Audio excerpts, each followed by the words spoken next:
Buddy, I won't ask you again. Step out of the car.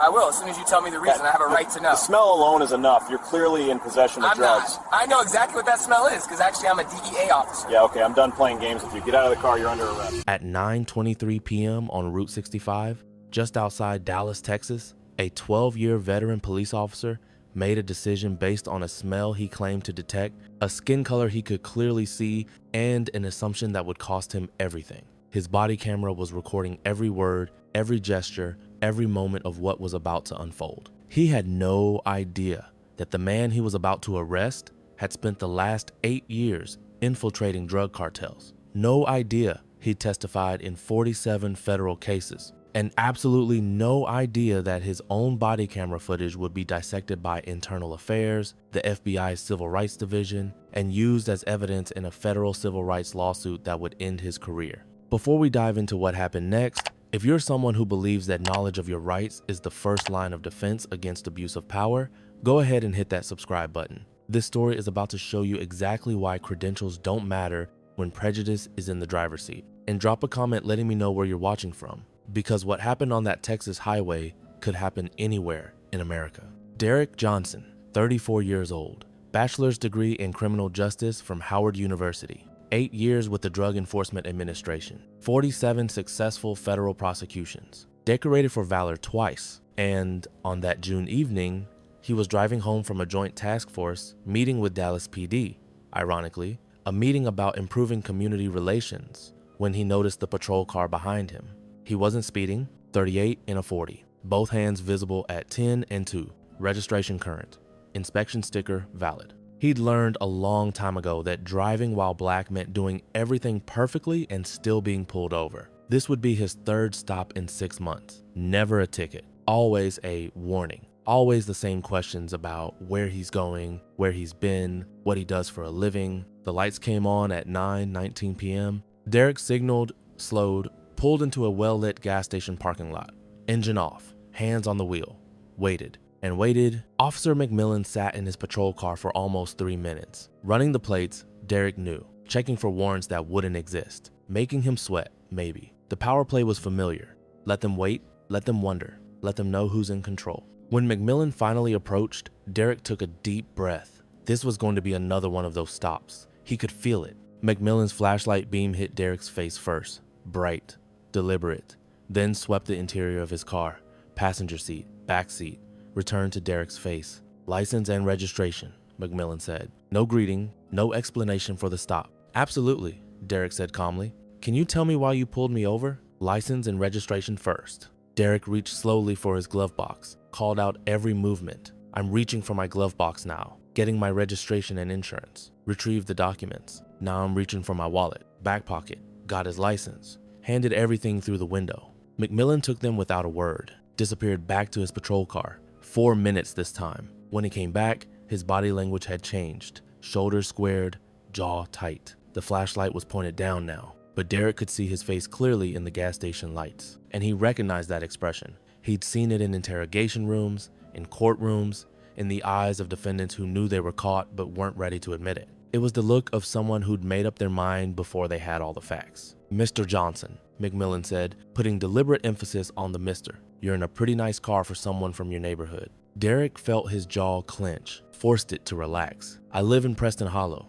My neighborhood is pretty nice. Is there a problem with my documentation? Where are you coming from tonight? A work meeting. Am I being cited for something? What kind of work? I'm a federal agent. DEA. Can you tell me the reason for this stop? McMillan's eyes narrowed. Uh-huh. Sure you are.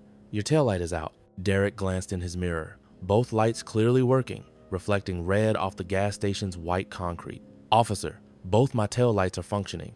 You can see them from here. Failed to signal when you changed lanes about a mile back. I didn't change lanes. I've been in the right lane since I left the parking garage downtown. You were weaving. I wasn't weaving, and I think we both know it. McMillan leaned down, his face now level with Derek's window. You getting smart with me, boy? There it was. Boy. In that particular tone, the one that carries centuries of weight, Derek felt the familiar heat rise in his chest. He'd heard it before, from suspects, from witnesses, from people who looked at his badge and his skin color and couldn't reconcile the two.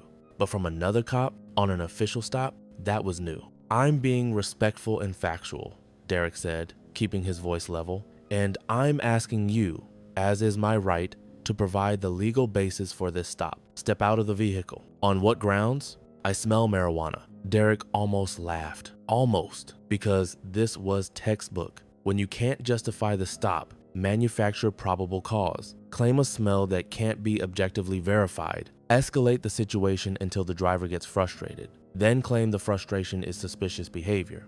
Officer McMillan, Derek said, reading his name badge. There is no marijuana in this vehicle. There is no smell of marijuana. And inventing probable cause is a violation of my Fourth Amendment rights and your duty as a law enforcement officer. You trying to tell me how to do my job? I'm reminding you of the constitutional limitations on your job. Under Rodriguez v. United States, you can't extend a traffic stop beyond its original purpose without reasonable suspicion. Under Terry v. Ohio, that suspicion must be specific and articulable. A fabricated smell doesn't qualify.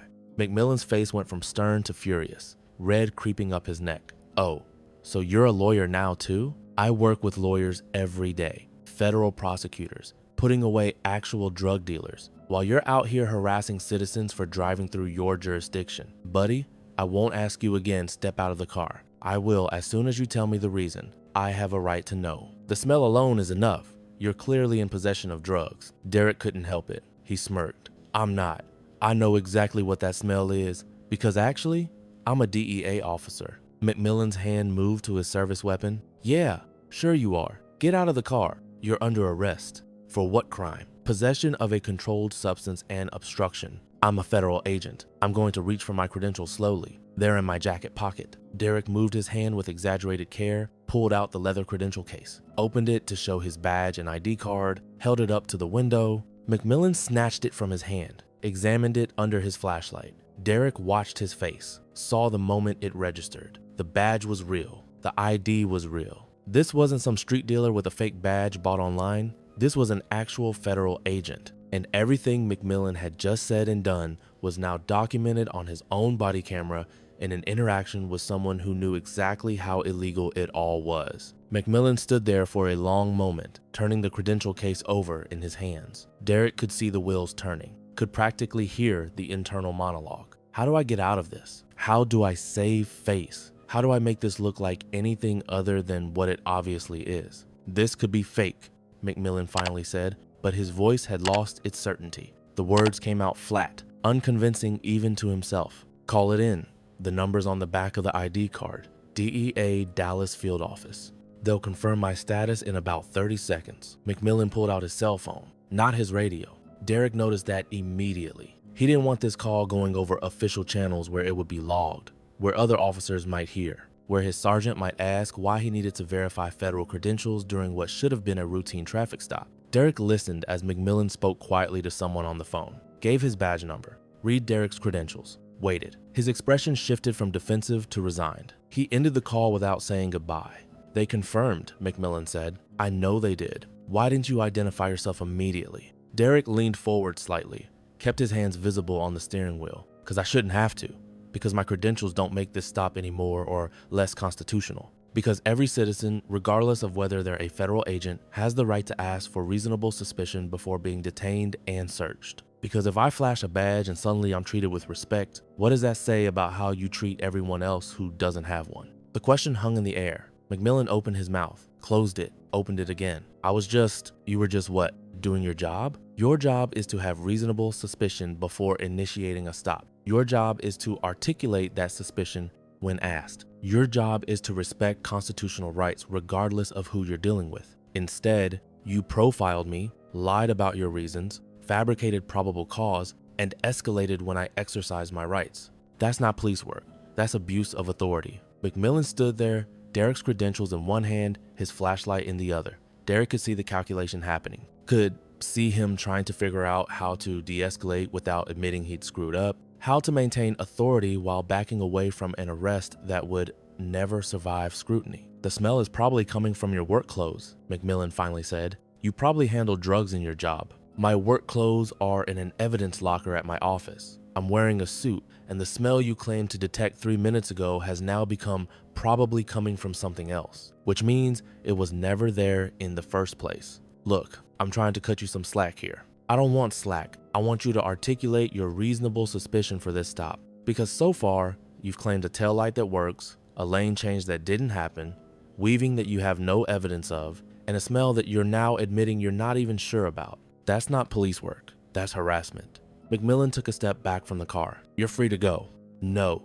That clearly wasn't the response McMillan expected. What do you mean no? I mean, I'm not leaving until you give me your badge number, your supervisor's name, and information about how to file a formal complaint, because this stop was unlawful. Your questioning was based on racial profiling, and that comment about my neighborhood combined with calling me boy makes this a civil rights violation.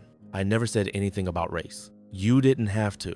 Your actions said it all. You saw a black man in a nice car and decided he must be a criminal. Then you threw every pretextual excuse at the wall, hoping one would stick, and when I exercised my rights, you escalated instead of de-escalating. That's the definition of bias-based policing. I was just doing my job. Your job is to protect and serve, not to profile and harass, not to fabricate probable cause, not to violate constitutional rights just because someone doesn't immediately submit to unlawful commands. McMillan's radio crackled. A female voice asked for his status. He keyed the mic on his shoulder. 10-8, everything's fine here.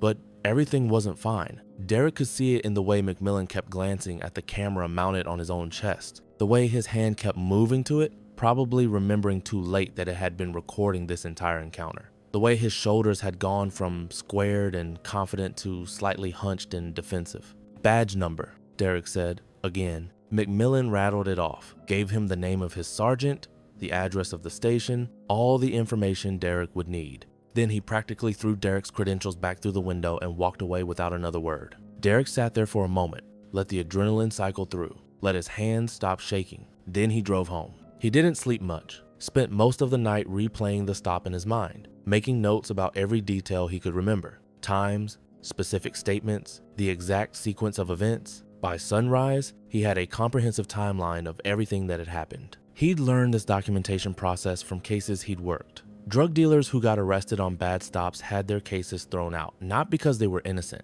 but because the stops were unconstitutional. Evidence obtained illegally can't be used. It's called the exclusionary rule. And he'd seen dozens of guilty people walk free because officers cut corners, violated procedures, or lied about their reasons for initiating contact. The irony wasn't lost on him.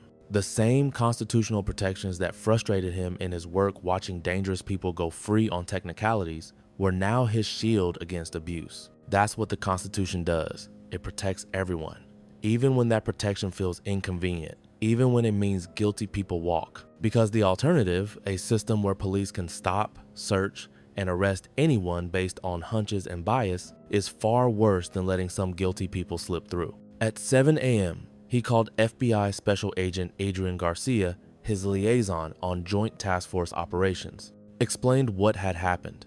McMillan's body camera had captured everything. Within 2 hours, Garcia called back. Derek, this is bad, really bad. That officer just handed you a federal civil rights case on a silver platter. I know, ACLU is already interested. They've been tracking this department. This isn't the first complaint against McMillan. It's the ninth. 9 other people had reported Officer Victor McMillan for misconduct, and he was still on the streets, still pulling people over, still violating rights with impunity. Because those 9 people probably didn't have badges, probably didn't have lawyers on speed dial, probably didn't have a wife who was herself a civil rights attorney. Why wasn't he stopped after complaint number 3, Derek asked, or 5, or 7? Garcia sighed. Same reason most cops with patterns never get stopped. No video evidence, conflicting statements, he said, she said. Internal Affairs investigates, finds no conclusive proof of misconduct, closes the case. The complaints go in his file,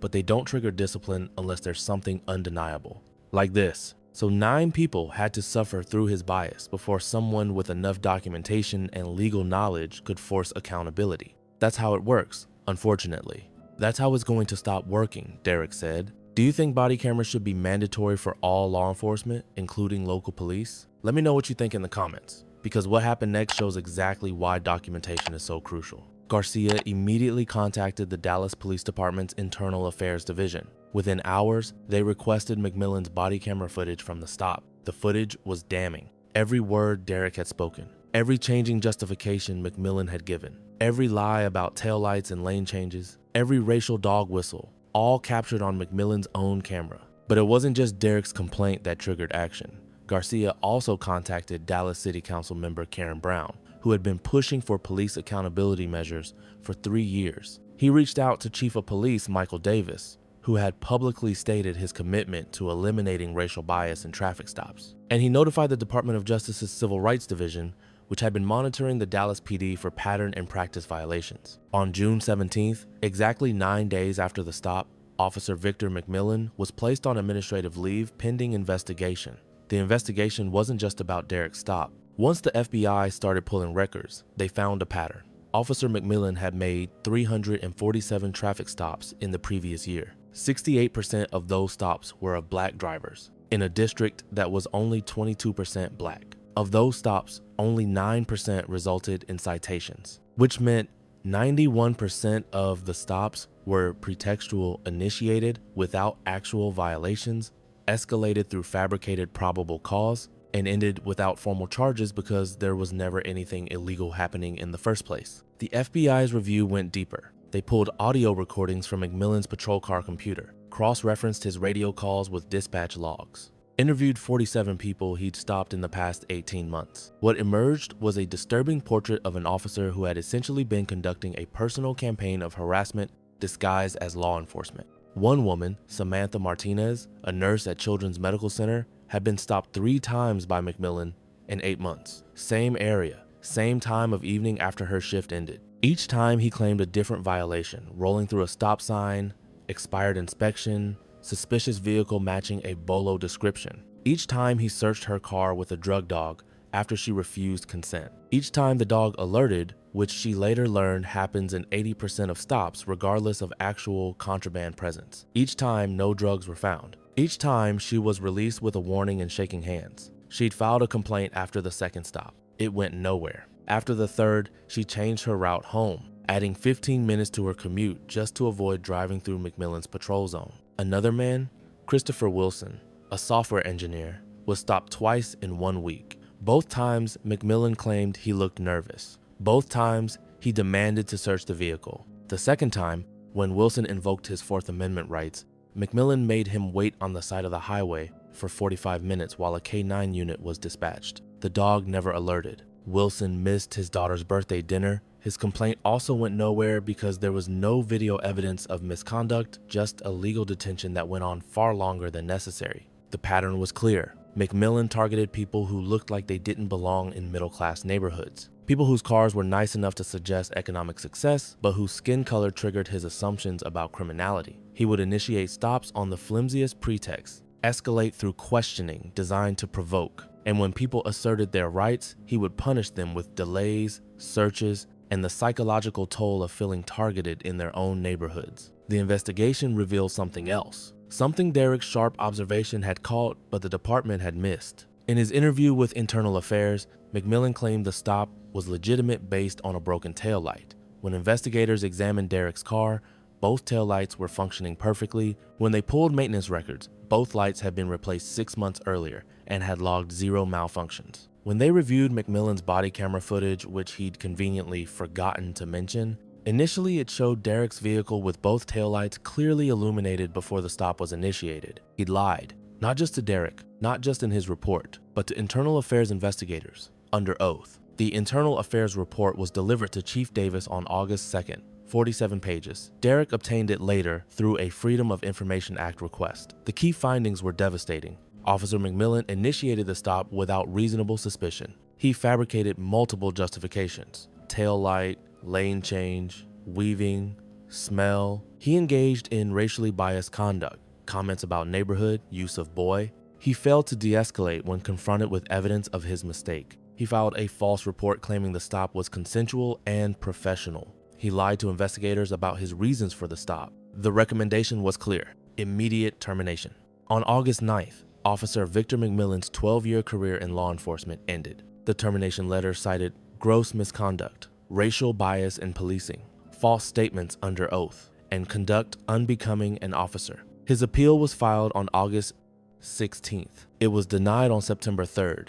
after the appeals board watched the body camera footage and reviewed the pattern of complaints. But Derek wasn't done. On September 15th, with representation from the ACLU and his wife's law firm, Derek filed a federal civil rights lawsuit under Section 1983 against Officer McMillan personally and the Dallas Police Department. The complaint alleged violations of his Fourth Amendment rights unlawful stop and detention and 14th Amendment rights equal protection under the law. He sought both compensatory damages and systemic reforms. The lawsuit detailed not just Derek's experience, but the pattern revealed by the FBI's investigation. It cited 174 traffic stops that fit the same profile: black drivers in middle-class neighborhoods, fabricated probable cause, no citations issued, and complaints of racial bias. It included declarations from 12 other drivers who had been stopped by McMillan under similar circumstances. And it demanded specific policy changes: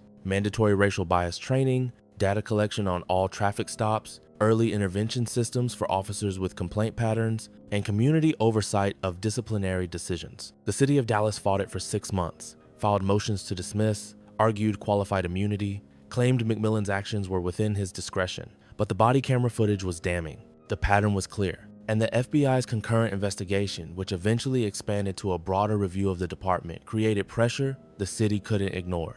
The city's defense rested on a familiar argument. Even if McMillan made mistakes, he was protected by qualified immunity, the doctrine that shields officers from civil liability unless they violate clearly established constitutional rights that any reasonable officer would know. The problem with this defense? Derek had cited the specific case law during the stop itself: Terry v. Ohio, Rodriguez v. United States, Delaware v. Prowse. He told McMillan on camera exactly which rights were being violated and which cases established those rights. Hard to argue the law wasn't clearly established when the victim was literally teaching constitutional law to the officer in real time. The city's attorneys also tried arguing that the stop was justified under the community caretaking exception, that McMillan was simply checking on a vehicle that appeared out of place. But the footage undermined that completely. McMillan never asked if Derek needed help, never expressed concern for his welfare. The very first words were a demand for documents, and his justifications kept changing: taillight,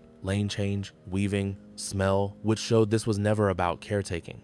It was about finding a reason to justify a stop that shouldn't have happened. By December 2024, the city's legal team realized they were going to lose. The body camera evidence was too strong.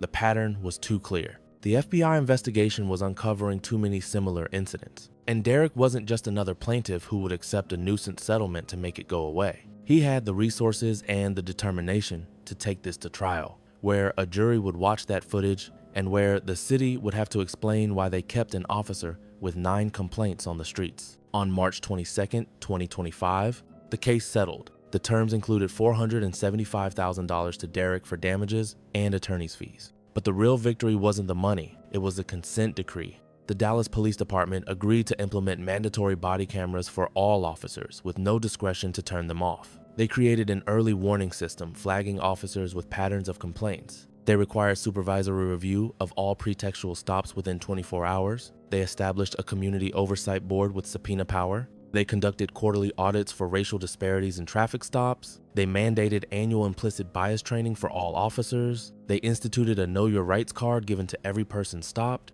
And they created a public database of all traffic stops, searchable by officer, location, and demographics. What happened to Officer McMillan? He tried getting hired by 3 other police departments in Texas. All 3 rejected him once they reviewed his file. He attempted work as a private security guard, but was let go after 3 months when clients complained about his aggressive approach. Last anyone heard, he'd left law enforcement entirely, probably for the best. What about Derek? He's still with the DEA, still doing the work he's passionate about, but he's also become an advocate for reform. He speaks at police academies about constitutional policing. He testifies before city councils about accountability measures, and he's partnered with the ACLU to create a training program for officers on how to conduct traffic stops that are both safe and constitutional. The body camera footage from his stop has become required viewing at the Dallas Police Academy, not as a gotcha moment, but as a teaching tool. Here's what happens when bias replaces judgment. Here's what happens when ego replaces law.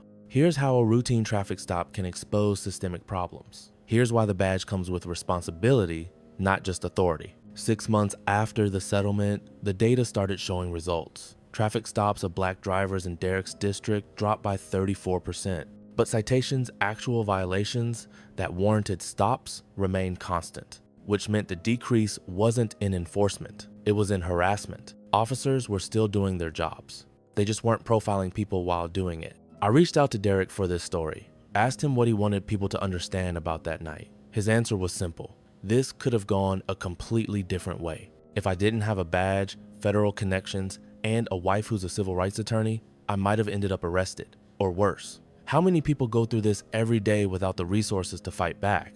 That's the real story. I just happen to have the tools to force accountability. He's right. The real lesson in all of this isn't that one bad cop got fired. Is that a system that had allowed him to make 347 stops with a 68% racial disparity finally had to confront its own failures. One traffic stop, 15 minutes, one body camera, and an entire department had to change how it polices. If this story resonated with you, do me a favor and share it with someone who needs to hear it. Hit that subscribe button if you want more stories about standing up for your rights. And drop a comment, let me know what your biggest takeaway was from Derek's experience, because these conversations matter. Thanks for watching.